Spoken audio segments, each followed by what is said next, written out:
We continue our series, Foundations for Believers.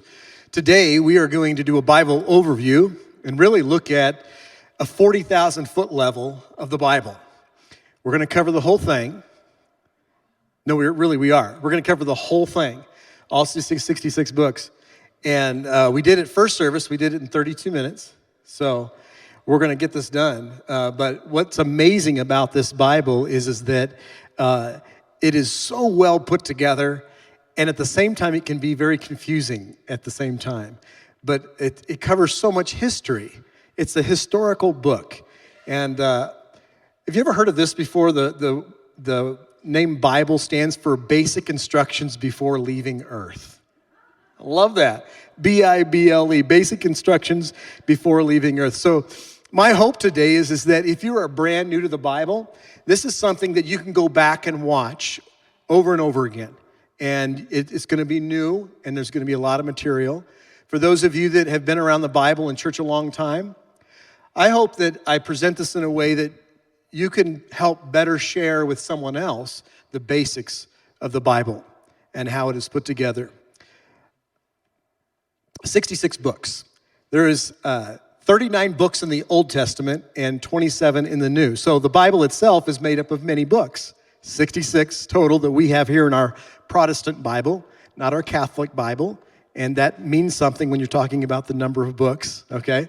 So 66 books, Old Testament 39, New Testament 27. How would you even remember that? Well, how many letters in the word old? Oh, you guys are good. Okay. So the 9:15 service did really well. And they woke up early. So today we'll have a little bit different feel. It had a lot of teaching here today and a little bit of classroom stuff, and we're going to have some classroom experience. So I'm looking for participation. Old, how many letters in the word old? Testament, count quick. 9. So in the Old Testament, you put 3 and 9 together, you get, well, beside each other, 39, all right? So New Testament, there are 27. So multiply 3 times 9. Oh, you guys are so good. Math in church, this is going to be good. So Bible, 66 books altogether, 39 in the Old, 27 in the New, 40 different authors, took over 1,500 years to compile, written in 3 different languages, Hebrew, Aramaic, and Greek, from 3 different continents, and there is continuity like no other book in history, best-selling book of all time since the beginning of books. This was the first book that was ever published, right here, the Bible. Not this one, but way back, yeah, Gutenberg Press. But the Bible can be very confusing, and so my hope today is just give you some basic understanding of how it's laid out, okay?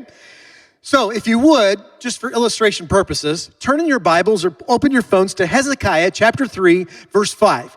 It's going to be hard to find. Hezekiah chapter 3, verse 5. And if you found it, do not stand up or raise your hand because it's not there. All right? You're like, but it sounds like Ezekiel or it sounds like Jeremiah, Hezekiah, Jeremiah. It's not there.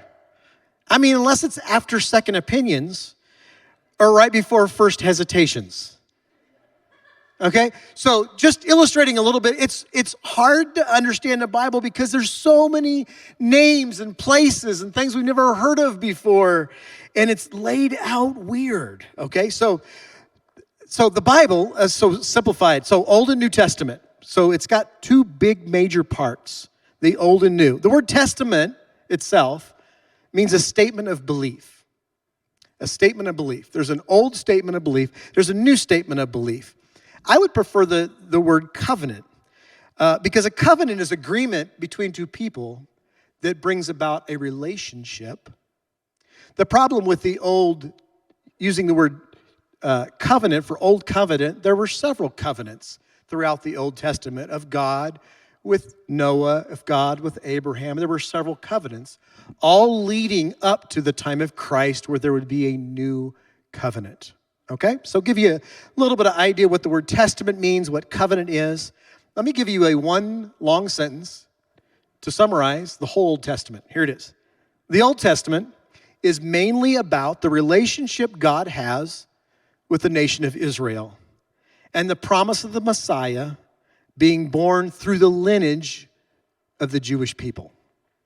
Okay? So that's a basic overview of the whole Old Testament. Now let's break down the Old Testament, the 39 books. We can categorize them into 3 different sections. And the first would be the historical books. And there are 17 historical books. Then we have 5 poetic books. Why are they called poetic books? Because they're written in what kind of form?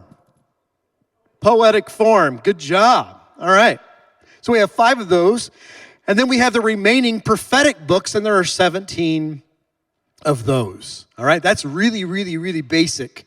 Okay. The historical books, actually, many people have divided those up a little bit more with Genesis, the first 5, Genesis. Go with me if you know it. Genesis, Exodus, Leviticus, Numbers, and Deuteronomy could be called the Pentateuch, okay, or the books of the law, written by Moses, okay? So you may want to take a lot of notes if you're new to all this, or you can watch it again because we're recording this, all right? So historical books, and then you have 5 poetic books, Job, Psalms, Proverbs, Ecclesiastes. Job, Psalms, Proverbs, Ecclesiastes, Song of Solomon. Thank you. Yeah, good job. You get an A. 5, and then the others are the prophetic books. Now, the prophetic books can be broken down a little bit more, and this is amazing. I'm going to use all of my scholarly wisdom and share with you the difference between, they broke them into major prophets, major prophetical books, and minor prophetical books. There are 5 major ones, and let me tell you why they're major. Because they're bigger books. All right? See, amaze all your friends. I know the difference between major and minor prophets in the Bible. These are bigger. The 5 ones are bigger. So, all right, so that's a basic understanding. If you get to the end of the Old Testament, the last book of the Old Testament is this prophet called Malachi. Okay? The Italian prophet. All right. Or if you say it that way. Otherwise, you could say it Malachi. All right? You get to the end of the Old Testament, you got Malachi, and then the very first book of the New Testament or New Covenant is what? Matthew. That time frame in between those 2 books is a period of silence because there's 400 years that happened in history between Malachi and Matthew. And so sometimes in my Bibles, I've written like the first page of the New Testament, I've write 400 years. Just write it in there. And there's things that happen in those 400 years. This is where the difference sometimes between the Catholic Bible, not sometimes, the difference between like a Catholic Bible and a Protestant Bible.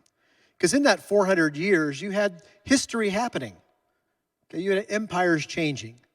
And you have some extra books. So if you were going to go to a Catholic church and pick up a Catholic Bible, you would find a number of other books that are not in our Protestant Bible. And those cover some of the history, specifically 1st and 2nd Maccabees, that are covering some of the history in between Malachi and Matthew. Now, why don't we have those books in our Bible? We consider those to be apocryphal writings, or hidden books, or books that we're not sure on the authority, the authorship of that. Many of those books weren't accepted as being a part of the Bible for many, many, many, many, many years. And then years and years later, they decided to throw them back in and say, well, we're going to make that a part of our Bible. So that's a little bit of difference. Apocryphal writings, and there are many of those. There's also some books that are considered false books, completely false. They're called pseudepigraphal books, okay? And so that gives you a little bit of idea of some books maybe in that intertestamental time between the Old Testament and the New Testament, some other writings. I think we can go to some of those books, especially 1st and 2nd Maccabees, and really find some good history there. But there's a reason why they're not included in the 66 books that we have. Okay, so that gives us the Old Testament. We covered that in just a couple minutes. The intertestamental period, 400 years, we covered that in like 2 minutes. And now we're on to the New Testament. We're going to revisit the Old Testament, okay? Big basic overview. New Testament is, one sentence, about the life, death, and resurrection of Jesus. the beginning of the church, and Jesus' disciples living out the Great Commission. That's why we know about Jesus today, is because disciples decided to be real disciples, and they went and made other disciples, and those disciples made disciples. That's why we're here to help make disciples, so that you can go help make disciples. Many of you in this church are really doing that. You're intentional about that with your kids. Let me say, thank you. Thank you for bringing your kids to church. Thank you for reading your kids' Bible stories when they go to bed at night, praying with them. You are passing that on. The New Testament, we understand the New Testament. We are disciples because Jesus' disciples continued the Great Commission. There are three kinds of writings in the New Testament, and we're going to divide that up into just three. The first would be the historical writings or books. Matthew, say it with me, Mark, Luke, John, and Acts, okay? Those are 5 historical books of the New Testament. The first 4 are called the Gospels, and they're written by 4 different people with different personalities about the life of Jesus. So we get 4 different perspectives and views of Jesus and his life, Matthew, Mark, Luke, and John. And then we have the book of Acts, which is the beginning of the church. And so that's the historical books. The Pauline letters are next, and there are 13 of those in the New Testament. And they are written by a guy named who? What's his name? Paul. Some say Saul, but his name was changed to Paul. All right. Pauline letters, and then the last big category is these general letters. And they're written by people in general, all right? People other than Paul. And one of them is called the book of Revelation. By the way, it is Revelation. It's not Revelations. That's important, okay? Revelation. And so there are 9 of those. All right, that is the whole Bible. We're done. Not really. I'm going to give you a few tips to understanding the Bible that can help the Bible be less confusing, or at least make you aware of when it is confusing. Maybe you'll know some reasons why. And here they are. First one is this. Names and regions in the Bible, names and regions and bodies of water often change. The river doesn't change. The lakes don't change. The names of these things change, and here's why. When a country would come in and they'd take over a nation, they'd be like, I don't like your name for that body of water. Lake Chinnereth? I think I'll change it to Lake Sea of Galilee. Let's just change it. And so conquering nations would come in and they would just change the names of places. So when you're reading in your Bible and sometimes you come across something and you're like, what is that? Maybe some study needs to happen on why that changed. You may even know what that river or region is called. Considering such as Canaan, Israel, and Palestine. Names you've all heard probably, but it's the same region, generally the same region in the Bible. Canaan changed into the name of Israel, which changed into the name of Palestine. Canaan was around the time of Abraham. Israel was the time around Jacob and his kids and them taking over the promised land. And then Palestine was in the time of Christ, all the same place. Can you see how the Bible can be confusing? All right, so Canaan, Israel, Palestine. What about those Hebrew people? The Hebrew people. What about the Hebrew people, the Israelite people, and the Jews? What's the difference between those? I don't think there is a difference. Okay? Same people. They were called Hebrew people around the time of Abraham, Israelite people around the time of Jacob and his 12 sons, and they're called Jews around the time of Esther and farther, and then as we go throughout history. Okay? Same people group, different names. Israel and Jacob. The names Israel and Jacob often are used interchangeably through the Bible. Why? Jacob's name was changed to Israel. He was the father of the 12 tribes. And so I'm telling you, the Bible, you could be reading through and it's talking about Jacob and Jacob and Jacob. You're like, it's talking about not a person, it's talking about the whole nation. Confusing. But knowing a few of these tips will help you in your understanding of the Bible. The name Israel can also refer to the northern kingdom. And we'll talk about northern and southern kingdom here in a little bit. Israel can also refer to just the 10 tribes of the northern kingdom of Israel. And the last little tip I want to give you is that the Old Testament doesn't really end with Malachi. The Old Testament actually ends on the cross. Okay? Our New Testament begins with Matthew because it's like ushering in this New Testament, but it has to start with the birth of Jesus, the life of Jesus, and then the death of Jesus. And now we move into a whole new covenant. Things change hugely, drastically on the cross. And here, let's listen to this verse in Colossians chapter 2, verse 13.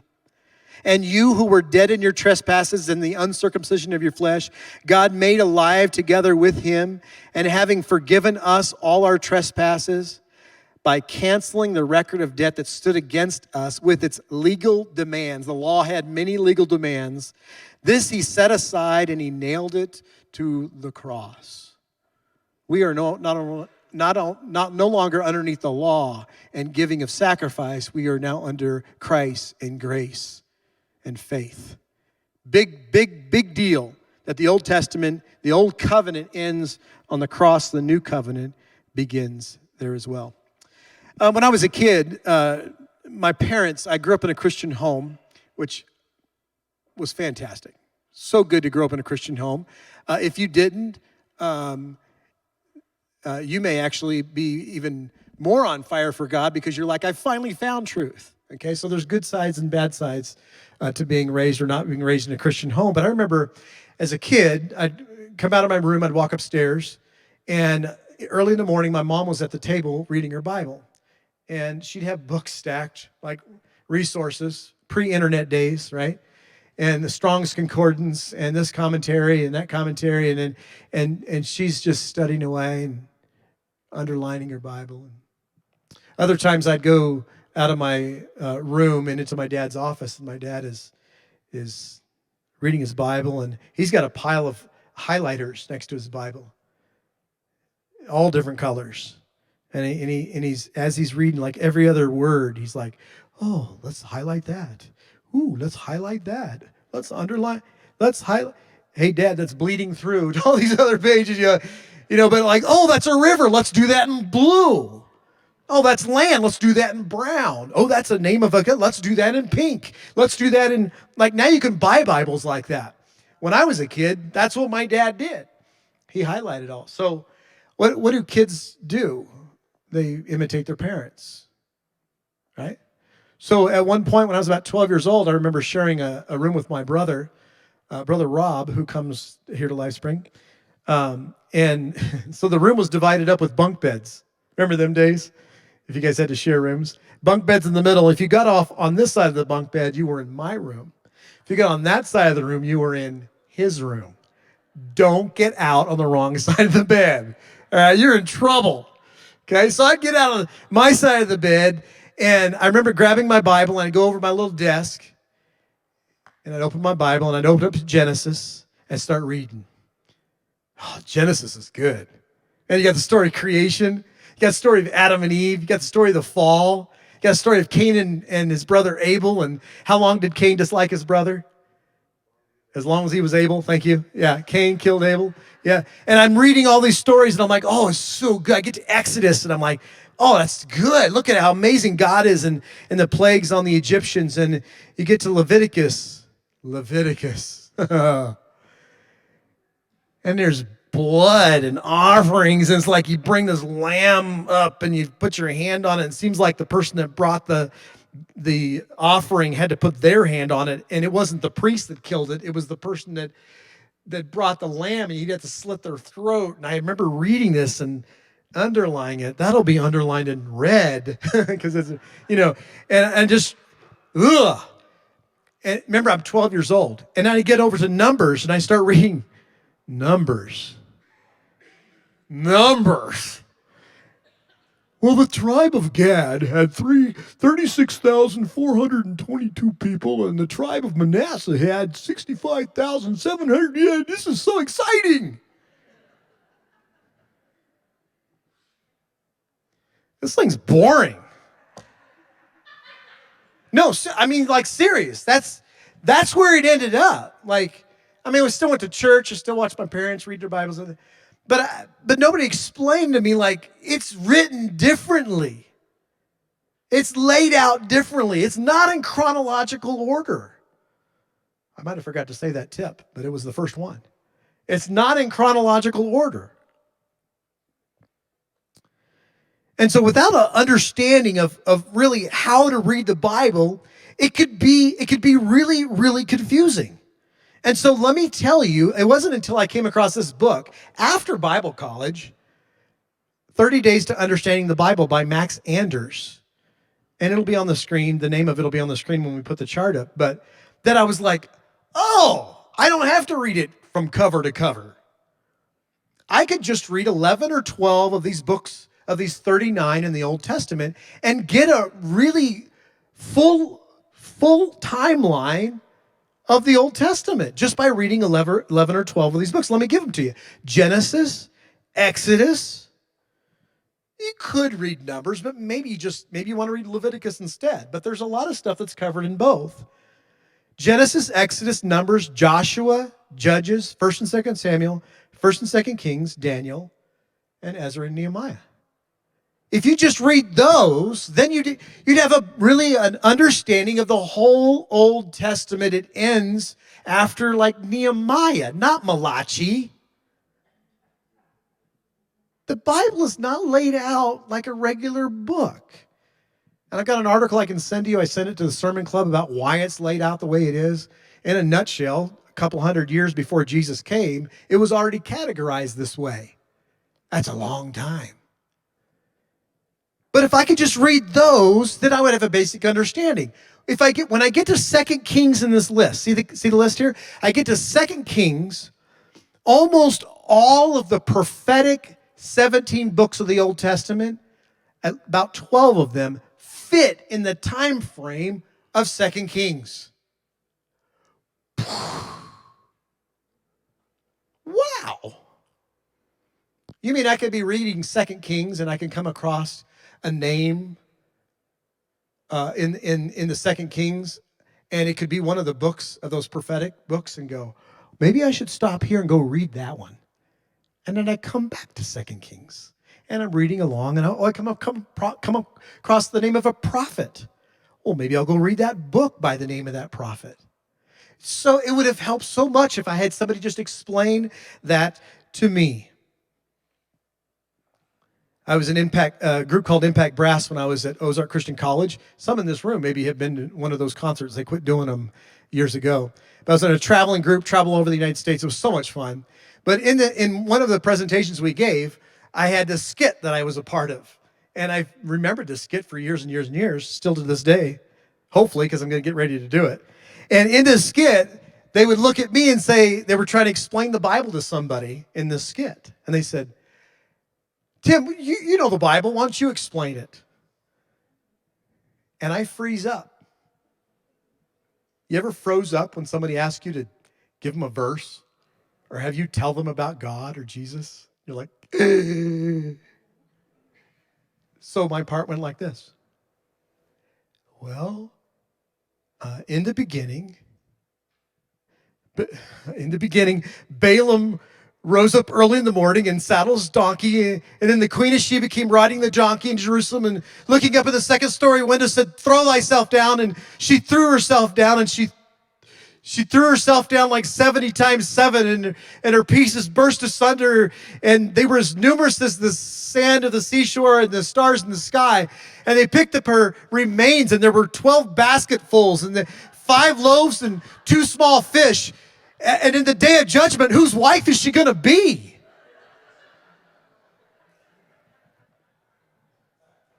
I did remember it. Okay.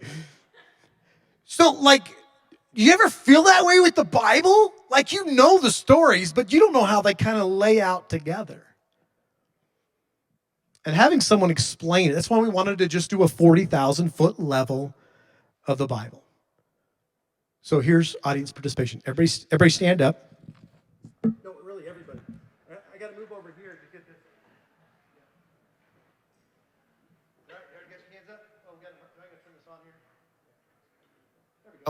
Okay, so we're gonna do 9 actions to give you the whole Old Testament.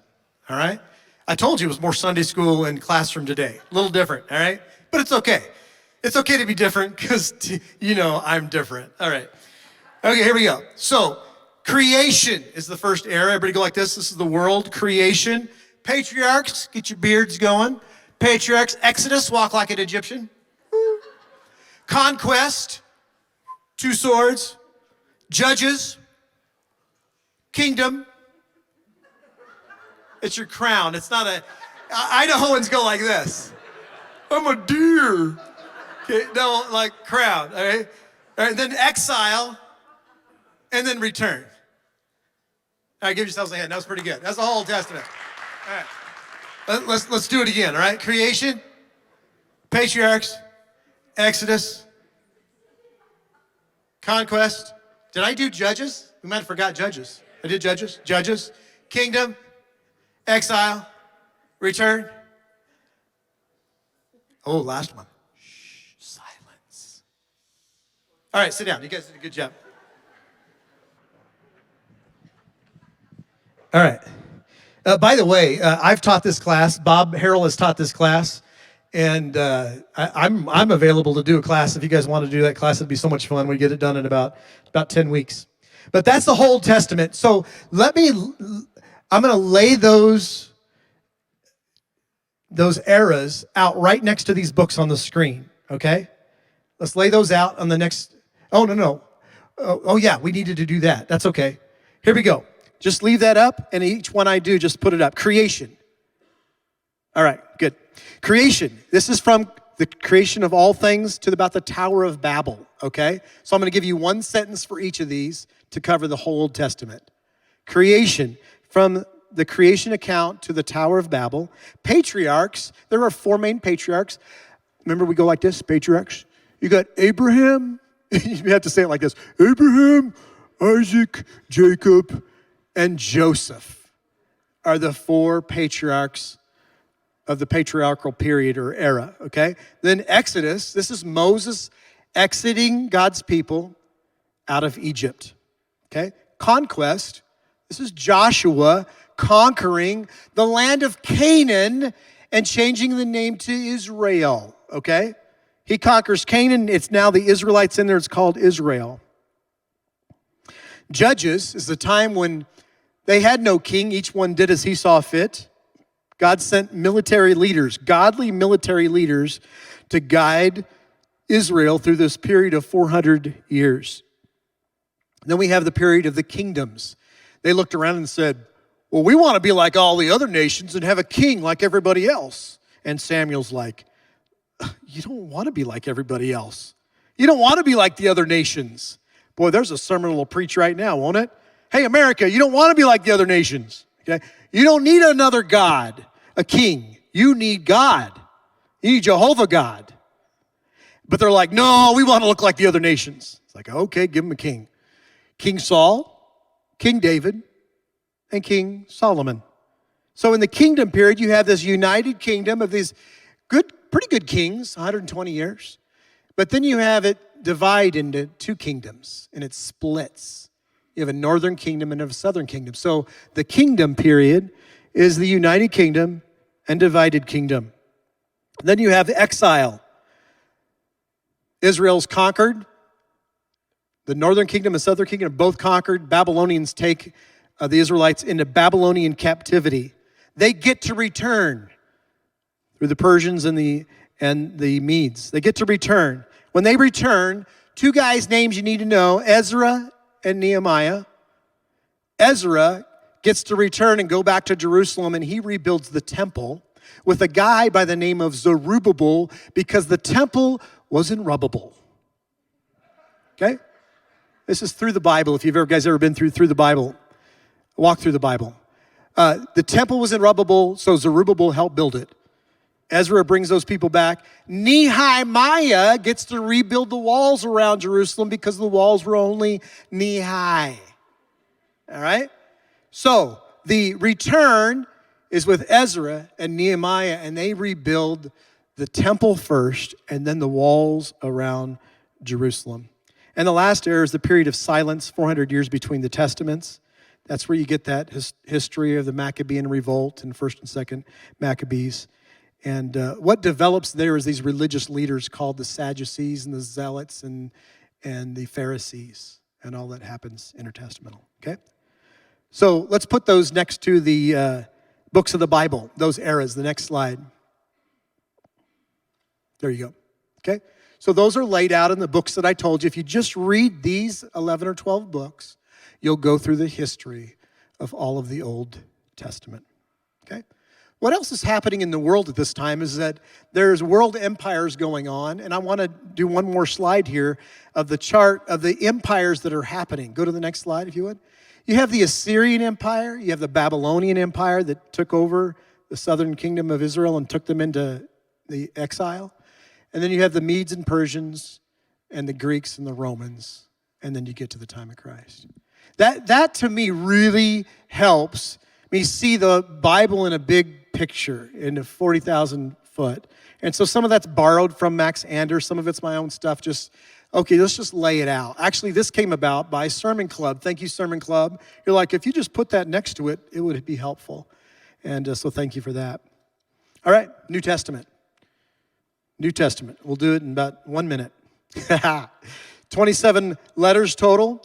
You only really need to read 4 of these to get an understanding of the entire New Testament.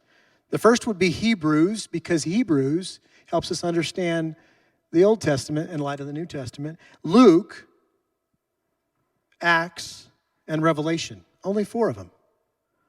Most of the letters in the New Testament fit in the time frame of the book of Acts. Okay? So throw the next slide up there if you would.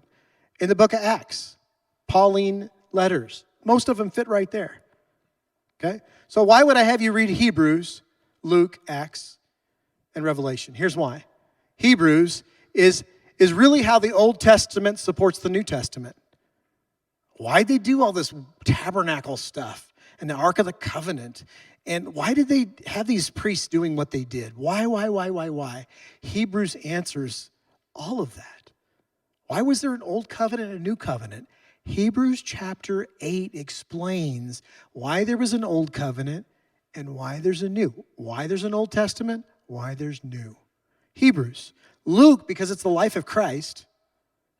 Acts, because Luke wrote Acts. And Acts is the beginning of the church. It's how we do church. And lastly, Revelation, because it's just how it all ends. And it's so easy to understand Revelation, isn't it, guys? Everybody agrees with what they find in Revelation and the interpretation. No, here's what we know about Revelation. We win. We win, and we get to be with Jesus. So throughout the whole Bible, from beginning to end, actually before Genesis 1:1, God knew that he would create mankind with free choice, and at some point, he'd have to send a Savior, his Son. Because he foreknew that he would be sending Jesus to give us a chance at heaven, to give us a way. There was no way. Listen to this verse from 1 Peter 1:20. He was foreknown before the foundation of the world, but was made manifest. He was shown to us in the last times for the sake of you, who through him are believers in God, who raised him from the dead and gave him glory, so that your faith and hope are in God. So throughout all generations, God knew he was going to have to send Jesus to give us a way to heaven. And guys, listen. God knew there would be the Israelites. He knew there'd be the Assyrian Empire and the Persian Empire and the Grecian Empire and the Roman Empire. And I forgot the Babylonians, but they're in there too. He knew all that was going to happen. You think he knows what's going on in Ukraine right now? You think he knows what's going on in Russia right now? You think he knows what's going on in China right now? Absolutely.